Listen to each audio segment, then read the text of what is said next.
Good afternoon, sir. I'm Mark Luis Labrador from Beto Tutorial at nandito ako ngayon para gawin ang basic AutoCAD. First is gagawa tayo ng circle na may radius na 2.5. 2.5, enter. Then another circle para sa radius naman na 4.5. 0.5, enter. Then gagawa tayo ng diameter na may sukat na 16.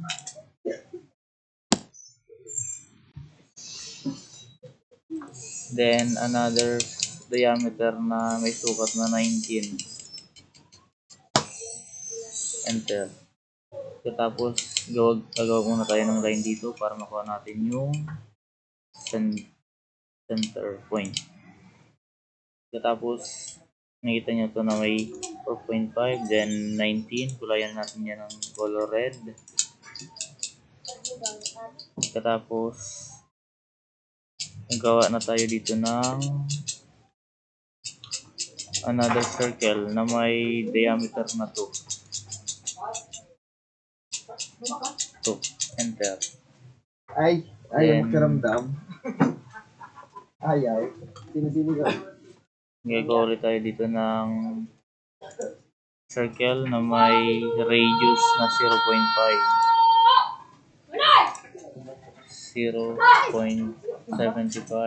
Enter.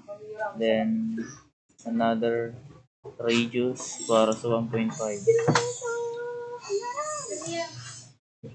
1.5.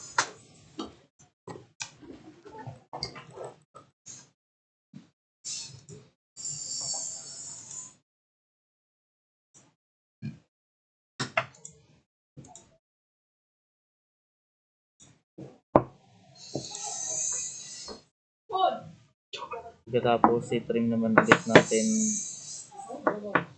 ito. Trim.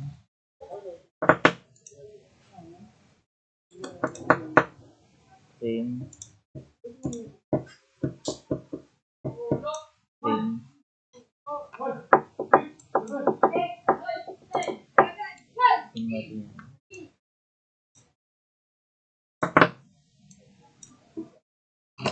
Okay.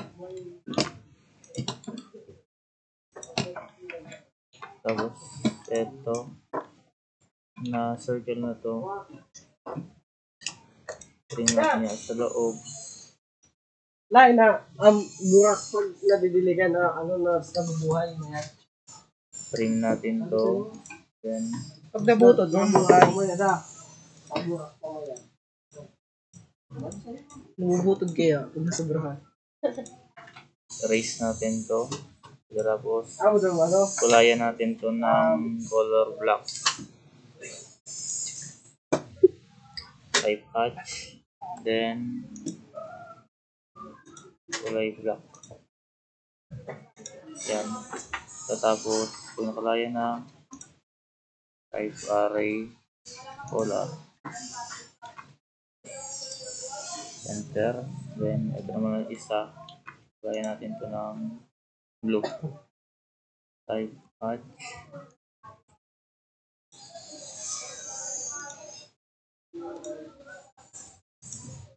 Then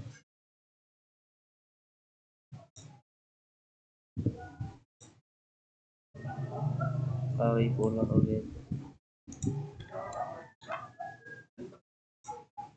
Then 12. Enter. Okay. Then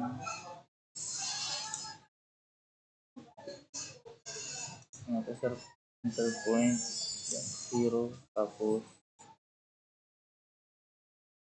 natin yung 30 degrees.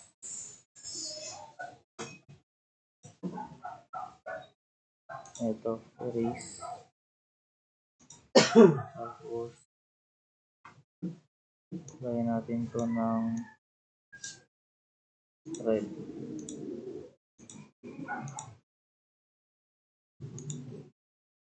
Then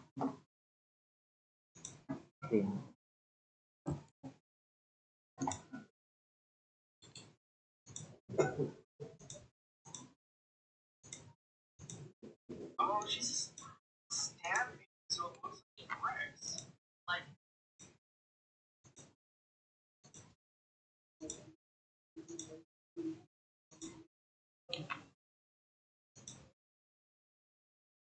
Then, bilang po. Maraming salamat.